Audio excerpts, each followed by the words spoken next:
Hello, John. Today we're going to talk about our exit, and we're also going to talk about a possible election in 2018. Hello, Oliver. That's right. The Prime Minister stroke Taoiseach, Mr. Varadkar. I always have a difficulty in trying to pronounce Varadkar. He has indicated that there could be an election this year. I think he was trying to. He appears to have increased his support in the polls, and if the polls are right on this occasion, his popularity is higher than any of the rest of them. So it indicates either polls are inaccurate or else he's as popular as the polls suggest. Well, it's interesting to know that Leo has plenty of faith in the polls that are with him.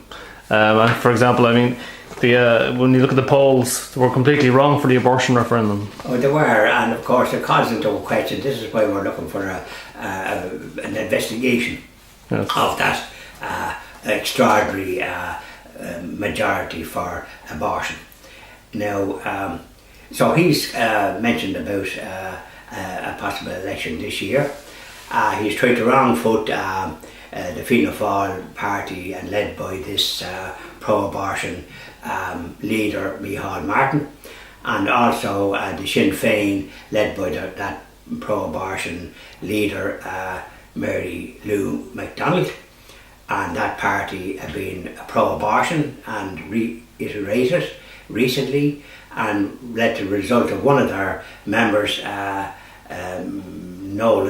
Mrs. Nolan lady from Carlow. She has resigned because she's pro-life and she won't be dictated to by a party that's pro-abortion. She has to express herself, and I hope one or two more leaves that party and stands for the pro-life. Now, this question of an election, I believe there will be an election this year, and the Christian and Jobs Action Party intend to stand in this election. John Malone intends to stand in Meath West, where he stood before and did quite well, and hopes to do better this time. But one is surprised, I'm very surprised that there is no political party on the scene at the present time that would be a good threat to the pro-abortion parties in Dáil Éireann. I'm talking about a meeting that I was at in the RDS last February. If you just want to show us the front of Dublin, on the 3rd of February 2018. It started at 11 o'clock in the morning and went on until about 6 o'clock in the evening. It was well supported. There was hundreds of people at it, all in favour of Ireland having a referendum to leave the EU. This is our exit, freedom to prosper. Freedom to prosper, exactly, and meaning that we would prosper far better than having to obey the dictates of the EU, dictating who and how many we let into the country. And now with the Germans under Merkel, of the Chancellor of Germany, under pressure from our coalition partners to stop immigration into that country. So there'll be other European countries, and particularly this country, who has a vast number of asylum seekers and various people from all over Europe and other parts of the world here at the present time. So this Irish exit, freedom to prosper, they were talking about a political party being established to challenge the political parties here who were enthralled to the EU. And I'm talking about, there was Cormac Lacey, John Waters, Anthony Coughlin, and a very good speaker, Dr. Karen Devine, a lady in her early 30s, I would say, and marvellous speaker, and covered the ground very well. And then of course a councillor from Galway called Councillor James Charity, and of course the guest was Nigel Farage, the European, he's a member of the European Parliament, and a great speaker, and was in favour of Britain leaving the EU, which they voted to do. So I'm surprised that as a result of that well-attended meeting and subsequent information that I heard from them, that they haven't started a party as yet. That's that particular crowd.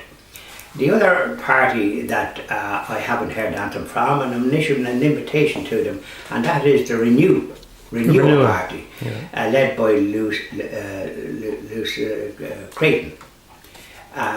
So it would be good to hear that these parties, the new party for leaving the EU and the Renewal Party, that they would announce their intentions to contest the election and start looking for support at this stage. Whether or not to have a hostile media